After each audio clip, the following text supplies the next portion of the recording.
बिस्मिल्लाहिर्रहमानिर्रहीम। अस्सलाम वालेकुम नाज़रीन, आज के प्रोग्राम में आपको वेलकम करते हैं। मैं आपकी होस्ट हूँ सुमैरा मिर्ज़ा। गुज़िश्ता रोज़ हमने काबुल की सूरत हाल पे तफसीली बात की, वहाँ पर जो भी धमाके हुए एयरपोर्ट के बाहर, उसके बाद जो बाइडन का जो भी बयान सामने आया उस पर भी हमने बात की, और आज जो ताज़ा तरीन सूरत हाल है उस पर हम बात करेंगे।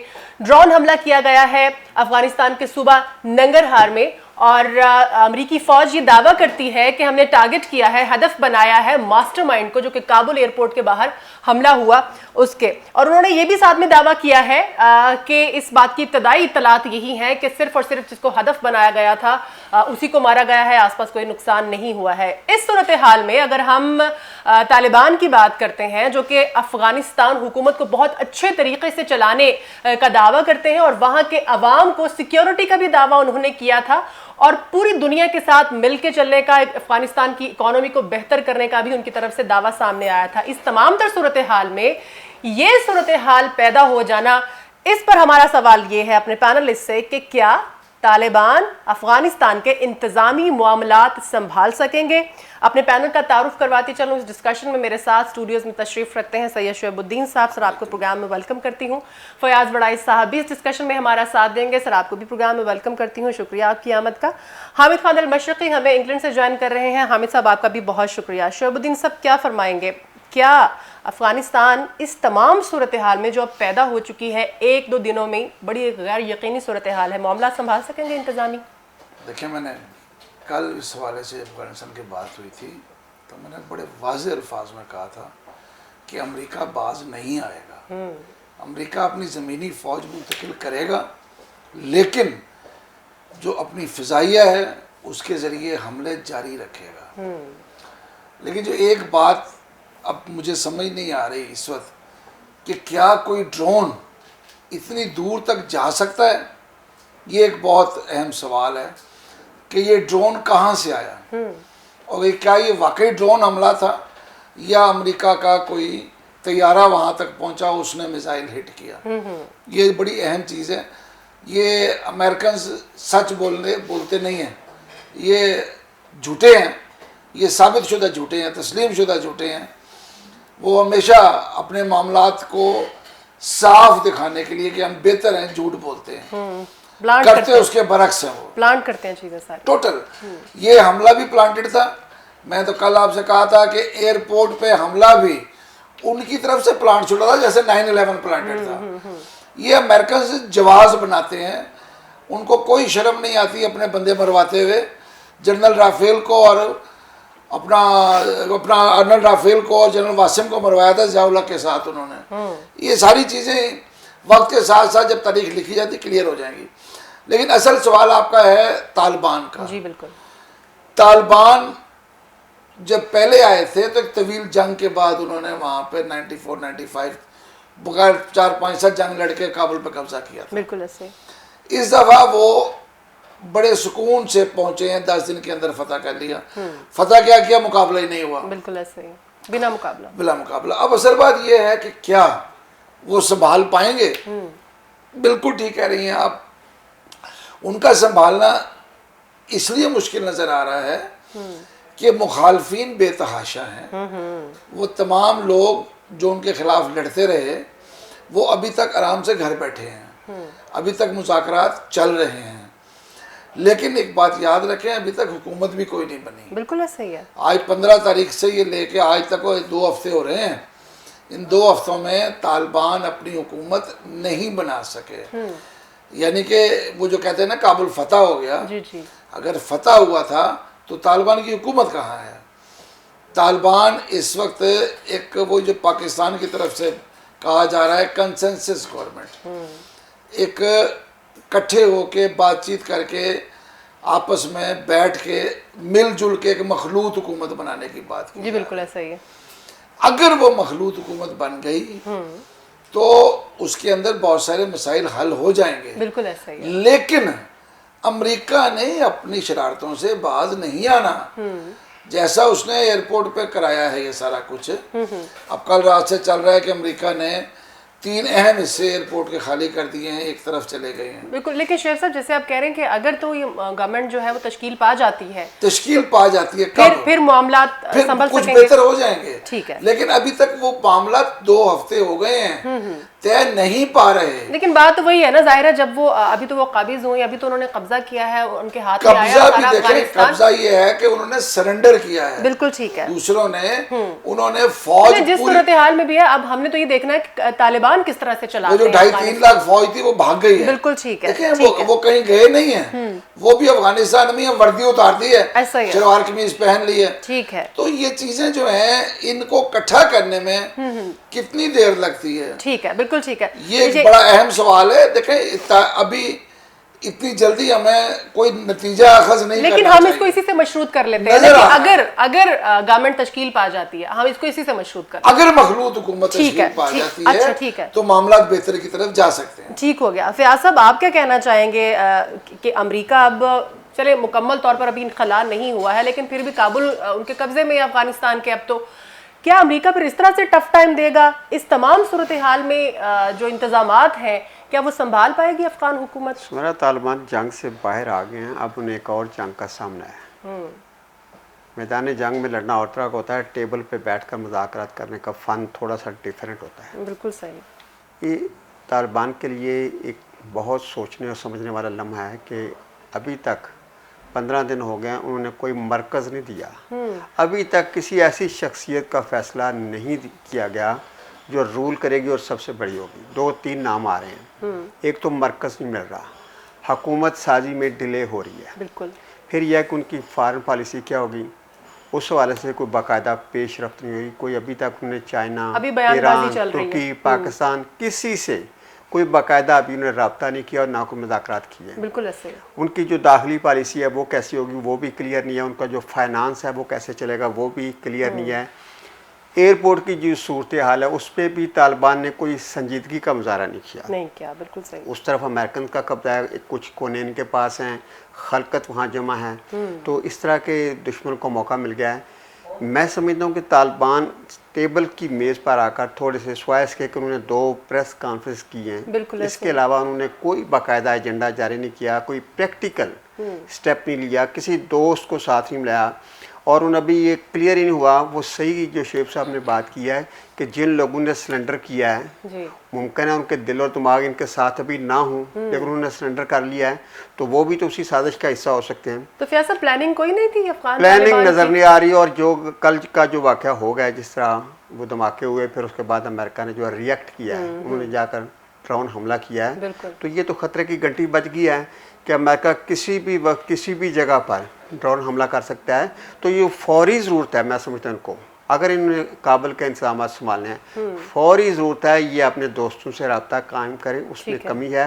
पाकिस्तान, चाइना, रशिया, ईरान, तुर्की, किसी से भी अभी इन्होंने बाकायदा नहीं मुलाकात। बल्कि उन्होंने कहा हम तो किसी ब्लॉक का हिस्सा नहीं है। नहीं, हिस्सा की बात नहीं। अब उन्हें हिस्सा बनना पड़ेगा। अब उन्हें सबको स्टेज पे लाना पड़ेगा, सबसे मुज़ाकरात करने पड़ेंगे। तो और जो इंतजामी मामलात हैं ये बड़े डिफ़िकल्ट होते हैं। जंग जीत कर आना, फतह कर लेना बहुत इतना शायद मुश्किल नहीं होता जितना उसके बाद लोगों को संभालना मुश्किल होता है। तो अब एक डिफ़िकल्ट पोजीशन में है। मैं समझता हूँ कि जो कल के बाद सूरत हाल पैदा हुई है, अब अफगान तालिबान जो भी उनके ऊपर का थिंक टैंक है उसके लिए बहुत सोचने का मुकाम है कि वो प्रैक्टिकल स्टेप्स लें, वरना उनके लिए मुश्किल हो जाएगा। अभी तक जो हालात हैं हम एक्सपेक्ट कर सकते हैं, मुमकिन है वो भी उस प्लानिंग में नहीं गया, लेकिन हम एक्सपेक्ट करते हैं कि अगले चंद दिनों में वो इस बारे सोचेंगे। और उनमें सलाहियत है, पॉसिबल है कि वो हालात उनमें सलाहियत है, वो इंतजामी सलाहियतें भी हैं, लेकिन थोड़ी सी मैं समझता हूँ सुमेरा कि वो लेट हो रही हैं। लेट हो रही है, लेकिन अगर उसको टाइमली करते हैं तो उसको संभाल लेंगे मामलात को। हामिद खान साहब, आप क्या कहना चाहेंगे? जब से आए हैं अफगानिस्तान के ऊपर फुली तौर पर काबिज हुए हैं तालिबान, तो हम यही देख रहे हैं कि उनकी तरफ से बड़ा पॉजिटिव जेस्चर दिया जा रहा था आवाम को कि आपकी सिक्योरिटी जो है वो हमारा फ़र्ज़ है, अपने सारे वेपन्स हमें जमा करवा दीजिए, आपको कोई मुश्किल नहीं होगी, इकनॉमिकली बूस्ट करेंगे। ये सारे मामलात अभी चल रहे थे तो और ये हमने देखा कि हमला हो गया। इस सूरत हाल में क्या आप समझते हैं कि मामलात संभाल सकेंगे तालिबान?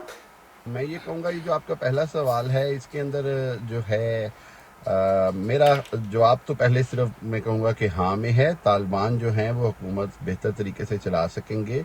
उसकी वजह यह है कि दो ही बातें मैं बार बार कह रहा हूँ। एक तो ये कि तालिबान ने बहुत कुछ सीखा है, तालिबान ने अपने पिछले एक्सपीरियंस से बहुत कुछ सीखा है और उसमें नज़र आ रहा है। ज़बीहुल्लाह मुजाहिद की आप प्रेस कॉन्फ्रेंस देख लें, आप हक्कानी साहब के बेटे की बातें सुन लें, आप मुल्ला बरदर की बात सुन लें, ये सारों की बातों में एक चीज़ नज़र आ रही है और वो ये कि ना सिर्फ उन्होंने सीखा है कि क्या गलतियां थी उनकी 20 साल पहले के दौरे इक़्तिदार में, इसके साथ साथ वो दुनिया की जिद्दत के साथ इस्लामी शरीयत नाफिज करना चाहते हैं, जो कि मेरा ख्याल है सबके लिए काबिल कबूल होगी।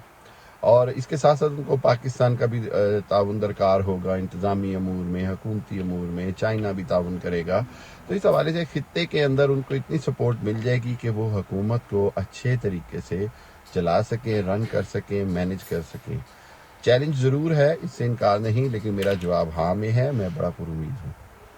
ठीक है, बिल्कुल ठीक है। हामिद खान साहब, आपका जवाब आ गया। नाजरीन, अगला जो हमारा टॉपिक है वो भी इससे मिलता जुलता ही है, क्योंकि हमने देखा कि अफगानिस्तान में पिछले कुछ दिनों में जो रूनुमा होने वाली तब्दीलियां हैं उसका सबसे ज़्यादा नुकसान अगर हम कहें इंडिया को हुआ, भारत को हुआ, तो ये गलत नहीं होगा। ज़ाहिर है इंडियन इन्वेस्टमेंट थी वहाँ पर, बेशुमार काउंसिल खाने बना रखे हैं उन्होंने वहाँ पर लॉबिंग करना टेररिज्म के लिए, अफगानिस्तान में बैठकर दूसरे ममालिक के लिए, ख़ासतौर पर पाकिस्तान के लिए। अमेरिका चूँकि पुष्टपनाही कर रहा है इंडिया की, तो तालिबान की तरफ से भी इंडिया को इंदिया दिया गया था कि अपनी हरकतों से बाज रहे। अब इसको हम रिलेट करेंगे कश्मीर के मामले से। इस वक्त जो मौजूदा सूरत हाल है उसमें भारत कश्मीर के हवाले से कुछ परेशान दिखाई दे रहा है। शुएब साहब, भारत परेशान है। उसकी जो पूरी की पूरी हिकमत अमली थी, जो स्ट्रेटजी थी, वो एकदम तबाह हो गई सारी।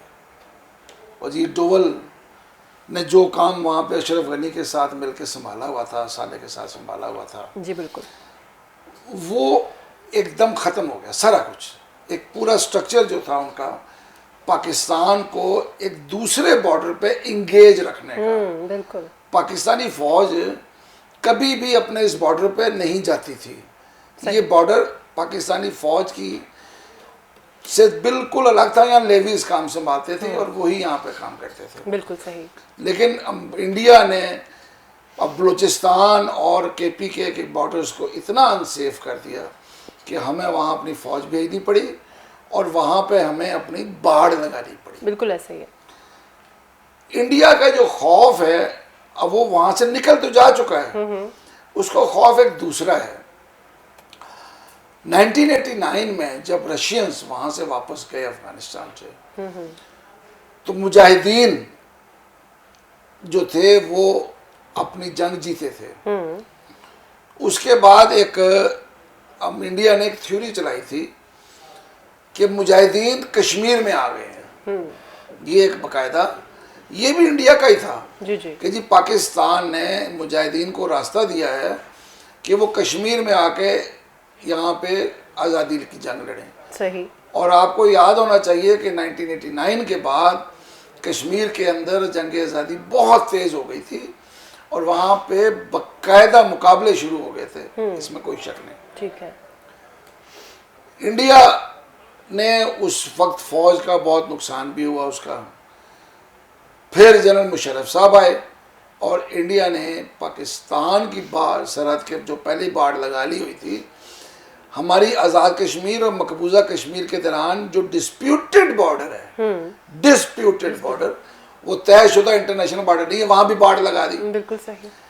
अब इंडिया ने मकबूजा कश्मीर को, हेल्ड कश्मीर को सेव कर लिया पाकिस्तान से।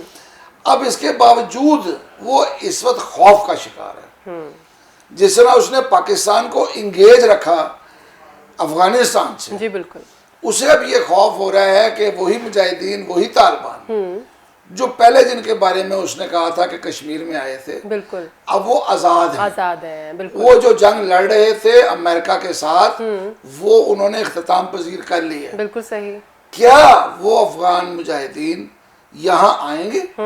ये है वो खौफ इंडिया को। ठीक है। ये खौफ चाइना को भी था, लेकिन चाइना ने अपने मामला सही कर लिए, उनके साथ तय कर लिए। बिल्कुल ऐसे ही है। बिल्कुल कि हमारा जो बॉर्डर है उसके ऊपर आप ये एहतियात करेंगे, यहाँ पे हमारे मुल्क के अंदर जो मुसलमानों की अपराइजिंग की एक वहाँ चल रही है, उसको आप सपोर्ट नहीं करेंगे। नहीं करेंगे, बिल्कुल ठीक है। इंडिया का यहाँ जो मसला है, इंडिया से अगर वहाँ पे कोई फायदा हुआ है तो वो उस मखसूस तबके का हुआ है, ठीक है, जो अमेरिका नवाज था, बिल्कुल ऐसे और ही। जो आज जहाजों में बैठ के भाग रहा है वहाँ बिल्कुल से। ऐसा ही है, बिल्कुल ठीक जिनको है। आज कहते हैं ना जी 1.25 लाख लोग वहां से निकाल लिए, यानी अब हम कह वो सकते 1.25 लाख अमेरिकन नहीं थे, वो अमेरिकन पासपोर्ट होल्डर भी नहीं थे, वो एक स्पेशल कागज मिले हुए थे अमेरिकन की तरफ से, बिल्कुल सही, कि ये हमारे लिए काम कर रहे हैं, बिल्कुल और ठीक वही है। लोग आज इस्लामाबाद भी पहुंच रहे हैं। ठीक कह रहे हैं ये वो आप, लोग हैं। ठीक कह रहे हैं, यानी कि अब भारत को लाले पड़े हैं भारत कश्मीर को के हवाले खौफ से। है अपना ठीक हो गया कि 89 में जब कश्मीर में अपराइजिंग शुरू हुई थी, वो अब 2021 या 22 में दोबारा हो सकती है। ठीक है, फयाज साहब क्या कहना चाहेंगे? सुमेरा, इस वक्त दुनिया में दो ही तो बंदे हैं जो अफगानिस्तान की सूरत को देखकर बाकायदा आंसू से रो रहे हैं। एक तो जो बाइडन है और दूसरे मोदी सरकार है। एक रिक्वेस्ट है, मोदी को अगर मूजी कह लिया करे तो कोई बुराई ना हो।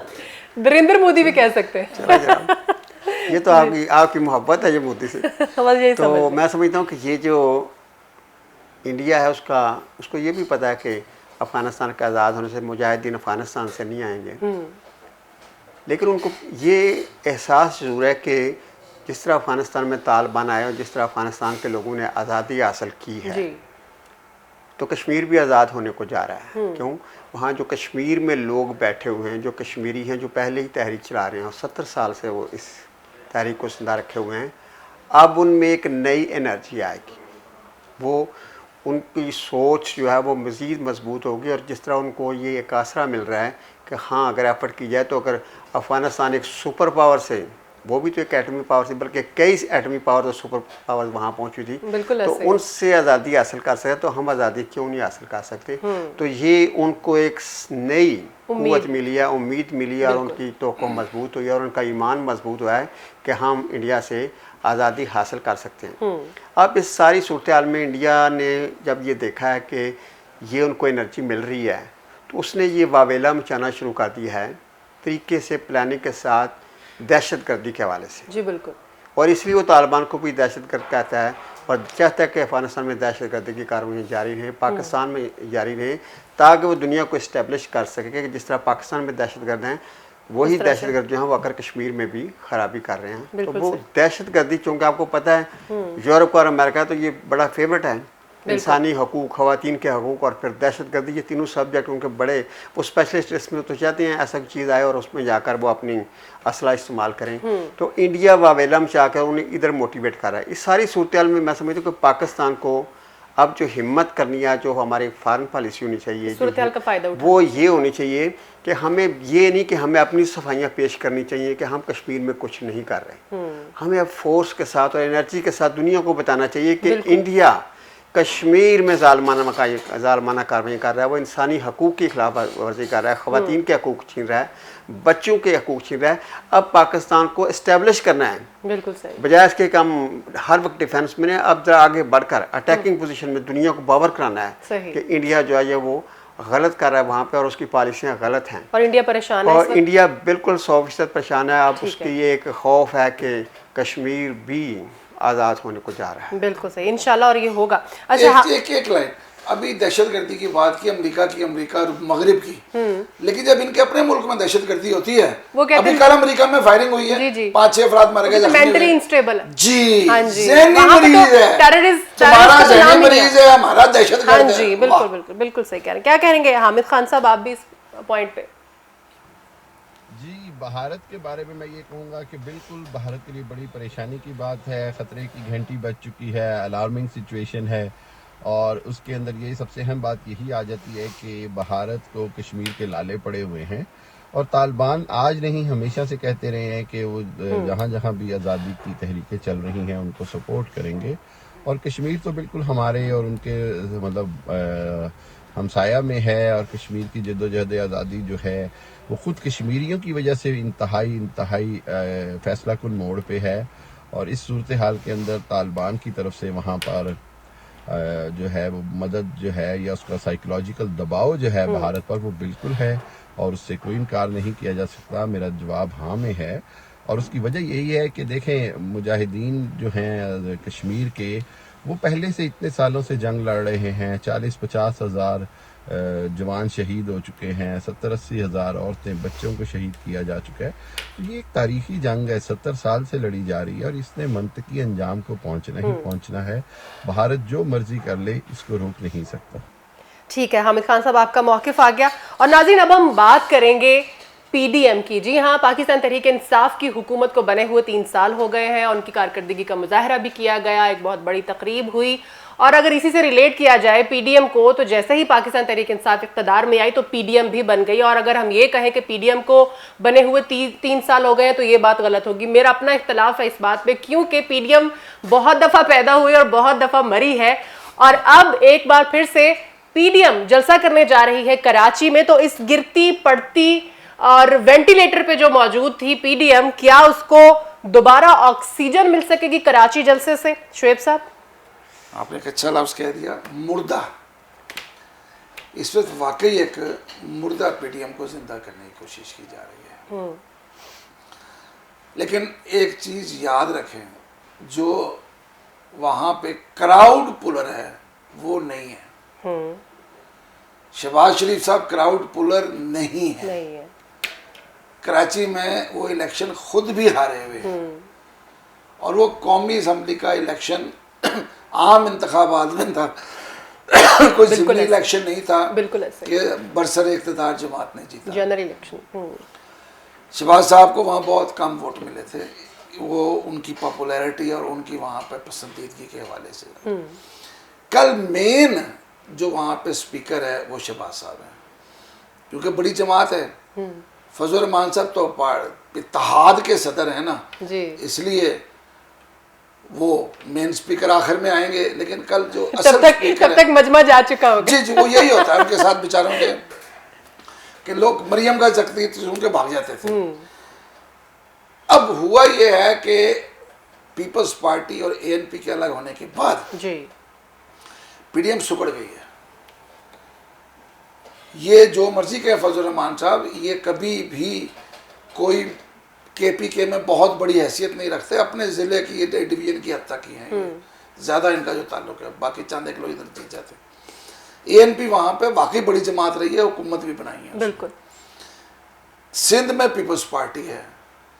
इन दोनों का वहाँ पे कोई इतना बड़ा स्टेक्स नहीं है, ना इनके वहाँ पे है। अलबत्ता मौलाना साहब के बारे में अब ये कहा जा रहा है कि इन्होंने अंदरूनी सिंध गैर मुल्की इमदाद से, जो बैरून मुल्क से इनको आती थी मनी लॉन्ड्रिंग से, उससे मदरसे बेतहाशा कायम कर लिए हैं।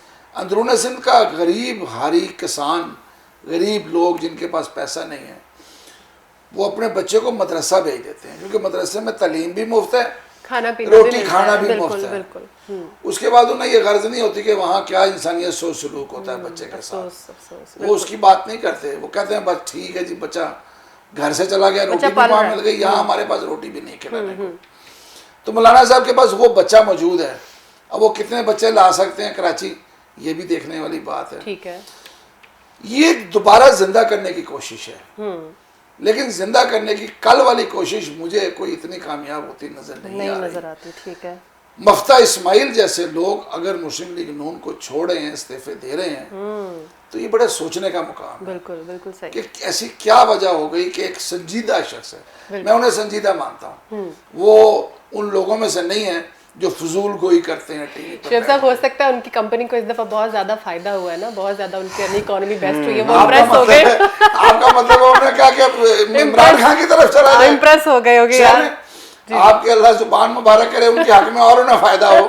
ठीक है, लेकिन बात वही है कि कल का जलसा कोई बहुत बड़ी कामयाबी नहीं लाएगा। ऑक्सीजन साबित नहीं होगा। मुस्लिम लीग को जलसा कामयाब करना था तो अपना इम्तहान लेते, लाहौर में करते, ठीक है, गुजरांवाला करते, आपके ख्याल में वो रिस्क ले रहे हैं अपने शहरों में करते, जहाँ पे ये जीटी रोड पे मौजूद हैं। सही हो गया, क्यों नहीं यार रिस्क लिया इन्होंने? ठीक है, यही सवाल फयाज साहब आपसे करना चाहेंगे, लेकिन मैं यहाँ पर एक बात और भी ऐड करना चाहूंगी कि जब मरियम नवाज साहिबा जलसे को जो है वो चेयर किया करती हैं, तो तब लोग कहते हैं कि जी जो शहबाज शरीफ साहब उनको पीछे धकेल दिया गया। अब शहबाज शरीफ साहब अगर आगे आ रहे हैं तो ये कहा जा रहा है कि जी मरियम नवाज नहीं है और शहबाज शरीफ साहब इसको लीड कर रहे हैं, तो ये लेकिन सूरत हाल जो भी है, क्या पीडीएम में ऑक्सीजन आ सकेगी दोबारा? शोएब साहब बड़े जालिम आदमी हैं। जब आपने कहा ना कि मुर्दा हो चुकी है पीडीएम, तो ये बड़े खुश हुए और इन्होंने उसी पॉइंट को सुना और उसी पर ज़्यादा तबसरा किया है। क्या करें, वो कहते हैं कि मेरे ना फूल तो कांटों से दोस्ती कर ली, कुछ तो चीने का हक थे ना शोएब साहब, उनको भी ना। तो मैं लोगों से जीने का हक छीनने वालों को जीने का हक देना। तो कल देखा कराची में आप छोटे मियाँ साहब पहुँचे हुए हैं और उन्होंने कैसे सूटेड वूटेड फिर रहे हैं और दावतें उड़ा रहे हैं और मौज नज़र आ रहा है कि शहबाज शरीफ से थोड़े से हशाश लहर में आ गए, लहर में आए हुए हैं। मौलाना भी कल उन्होंने भी एक प्रेस कॉन्फ्रेंस किया, उन्होंने भी बाकायदा उनको तनकीद के लिए कोई पॉइंट तो नहीं था प्राइम मिनिस्टर की 3 साल कारकर्दगी पे, और उन्होंने यही कहा कि वो 3 गुलूकार उसमें आए और उन्होंने कारकर्दगी बयान की। तो मैं समझता हूँ जो 3 गुलूकार आए थे उनको तो मैं समझ उन्होंने मैदान ही लूट लिया था, उन्होंने पूरा मजलिस ही लूट ली थी और जिस तरह उन्होंने लोगों को एनर्जी दी। एक्चुअली ये एक एफर्ट है उनकी पीडीएम की। पीडीएम को भी पता है कि हम लूज़ कर गए हैं, हम हारे हुए लोग हैं। और अब जैसे शेख साहब कह रहे थे लाहौर गुजरांवाला, अब उन्हें कहीं भी मुल्क में जगह ऐसी नज़र नहीं आ रही जहाँ वो जलसा करें और कामयाब हों या अपनी स्ट्रेंथ शो करें। ये मुश्किल वक्त में अपोजिशन से गुजर रही है और अपनी ही गलतियों की वजह से मुश्किल वक्त में आई हुई है और अब उनके पास है कुछ नहीं। अच्छा, ये इस वक्त जो हमारे मुल्क की सियासत है बड़ी दिलचस्प जा रही है। शोएब साहब भी मेरे साथ एग्री करेंगे, माशाल्लाह इनका बड़ा तजर्बा है कि हमेशा हुकूमतें मुश्किलात का शिकार होती हैं। ये पहली मरतबा है कि अपोजिशन मुश्किल का शिकार है, हालांकि अपोजिशन तो ओपन खेल रही होती है, उसकी तो इतनी जिम्मेदारियाँ नहीं होती, इतनी मजबूरियाँ नहीं होती। तो ये एक क्रेडिट जाता है कप्तान को कि उसने अपनी कारकर्दगी से, ये कल भी जो मैं बात कर रहा था उसकी उनकी जो एक कारकर्दगी है वो है एज ए लीडर, ये है सुमेरा लीडर की हैसियत से, एक रहबर की हैसियत से उन्होंने जिस तरह कौम को आगे बढ़ाने का सोचा है, अपोजिशन बिल्कुल उनके सामने लेट किया और अपोजिशन को शदीद मुश्किलात का सामना है और उनको कोई जलसा करने की जगह नहीं मिल रही और उनके पास कोई बाकायदा इशू भी नहीं है। कल जब वहाँ खड़े होंगे तो किस इशू पे बात करेंगे? पहली तो बात ये है ना कि मियाँ साहब के इशू पे बात करेंगे या ये सोचेंगे मरियम नवाज इस जलसे में नहीं आई या शहबाज शरीफ साहब आ गए हैं या वो अताउल्लाह न्याजी पे बात करेंगे, किस पे बात करेंगे? उनके पास इशू ही कोई नहीं है। तो मैं समझता हूँ कि इसमें एनर्जी वाली बात है ही नहीं उनके लिए कोई, क्योंकि वो बिल्कुल अपनी ही गलतियों से अपने ही बोझ तले दबे हुए हैं। तो पहले तो उन्हें बैठकर सोचना पड़ेगा, इससे पहले वो किसी जलसे में खिताब करें या हुकूमत को डिस्टर्ब करें या हुकूमत को वाकई अपना उनको मुश्किलात में ले आएँ, उन्हें प्लानिंग करनी पड़ेगी कि हमने किस इशू पे हुकूमत की मुखालफत वो एक स्टैंड भी तो खेलते हैं ना, जब नवाज शरीफ साहब को वो लाइव ले लेते हैं तो अब तो शहबाज शरीफ साहब वहां पर चेयर कर रहे हैं, तो अब हो सकता है नवाज शरीफ साहब को भी लाइव ना लेंगे वहां पर। नहीं, अब लाइव लेंगे तो और बेड़ा गर्क हो जाएगा। बिल्कुल ठीक है ना। जब भी बड़े मियाँ साहब जब भी लाइव आए उसका नुकसान ही हुआ है, फिर वो ग्राउंड में बंदे नजर नहीं आते, तो हर जगह उनको नुकसान हुआ। तो मैं समझता हूँ कि ये जलसा जो है एक छोटी सी एफर्ट है, लेकिन ये उनको ऑक्सीजन नहीं देगा क्योंकि वो बिल्कुल नींद मुर्दा से हो चुके हैं और उसके लिए उन्हें बाकायदा किसी बड़े सर्जन के पास जाना पड़ा, पूछना पड़ेगा कि हमें कोई ऐसी दवाई दो या मैं करो। इस सर्जन के लिए कहेंगे भी लंदन में रवाना हो गए, एक दवाई लेने गया था वो अभी तक वापस नहीं आया। आप देखें ना, बिलावल भाग के अमेरिका दवाई लेने तो गए। शेख साहब, ये तो लोग यहाँ पे आप सियासतदान रह के मेरे ख्याल में इनके इलाज की भी जरूरत है ना। चलिए, आप चाहते हैं कि ये सारे भाग जाए वहां पे, ठीक है। हामिद खान साहब, आपकी जानिब आना चाहूंगी, फरमाइएगा पिछली दफा जब हमने देखा कि पीडीएम जब टूटी थी तो उसके बाद जो बयानबाजी पीपल्स पार्टी की तरफ से नून लीग पे और नून लीग की तरफ से पीपल्स पार्टी पे हुई, वो हमारे भी सामने है, अवाम के भी सामने है।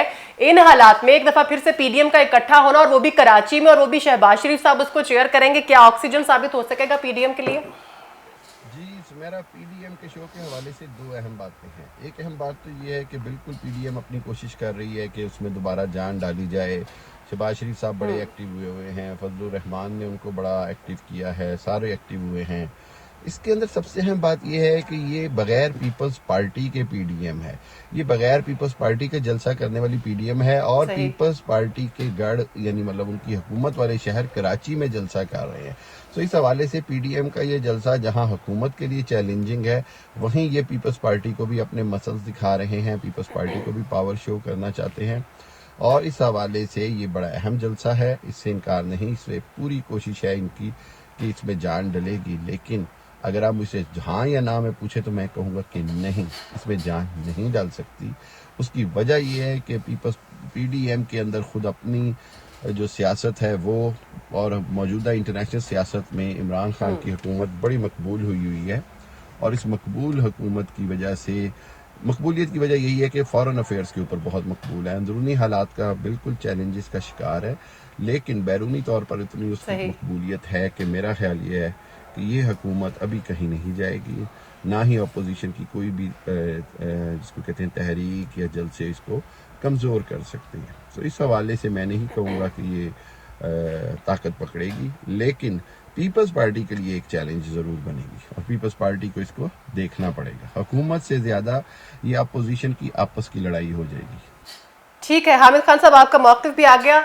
आखिर में यही कहना चाहेंगे कि ये मौलाना फजलुर रहमान ही हैं जो बार बार पीडीएम को इकट्ठा कर लेते हैं, तमाम अपोजिशन पार्टीज़ को एक पेज पे ले आते हैं, क्योंकि उन्हें वो ऐशो इशरत नहीं भूलती, उन्हें वो शीर शड़प्पे नहीं भूलते जो पिछले कई दिहाइयों से वो इंजॉय करते आ रहे हैं। इस बार उनकी ये एफर्ट कामयाब होगी या नहीं, उस पर आपने हमारे एनालिस्ट का तज्जिया जो है वो सुन लिया, उनकी हाँ ना भी आपके सामने आ गई। आज के प्रोग्राम से इतने अपने तमाम मेहमानों का शुक्रिया अदा करना चाहूँगी। सैयद शहबुद्दीन साहब आपका बहुत शुक्रिया, फयाज बड़ाई साहब आपका भी बहुत शुक्रिया, हामिद खान अल मशरिकी साहब आपका भी बहुत शुक्रिया डिस्कशन के लिए। सुमेरा मिर्ज़ा को इजाज़त दीजिए, अपना ख्याल रखिएगा, अल्लाह हाफ़िज़।